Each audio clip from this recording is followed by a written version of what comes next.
Қайырлы күн барша көрермендер, менің каналыма қош келдіңіздер. Бүгін сіздермен бірге картошка қосылған пирожкиді духовкада дайындайтын боламыз.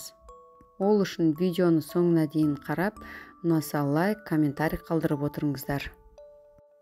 Алдымен ыдысқа жылы суымызды, одан кейін жылы сүтімізді құямыз. 2 жұмыртқа қосамыз. 2 шай қасық қант қосамыз. 1 шай қасық тұз қосамыз. Құрғақ ашытқымызды салып, үстіне еріген сары майымызды құямыз. Барлығын жақсылап венчикпен араластырып аламыз. Үстіне елеп алған ұнымызды салып, жақсылап жұмсақтап қамыр илейтін боламыз. Әбден иін қандырып илеген қамырымызды асты үстіне май жағып, ыдысымызға салып, жылы жерге 1 сағатқа көтерілуге қойып қоямыз.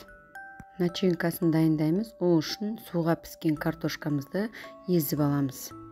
Ұсақтап туралған пиязымызды табаға қызарғанша қуырып аламыз да үстіне қосамыз. Менде балалар пиязды ұнатпайтындықтан мен 2-ге бөлдім де жартысына ғана пиязды қостым. Дәміне қарай қара бұрыш, тұз қосып араластырасыздар. 1 сағат тұрған қамырымыз осылай әдемі болып көтерілетін болады. Қамырымызды ыдысынан столдың үстіне түсіріп аламыз да 2-ге бөлеміз. Сол 1 бөлігін ұзартып қолымызбен есіп аламыз да өзімізге керек мөлшерде бөліп шығамыз. Кесілген әрбір кішкентай бөлікті қолымызбен домалақтап аламыз. Енді дөңгелектеп алған әрбір кішкентай бөлігімізді оқтаумен жайып, ортасына салмасын салып, жақсылап видеодағыдай бекітесіздер. Барлығын осылай жасап шығасыздар. Противенге тіземіз де бетіне жұмыртқа жағып шығамыз.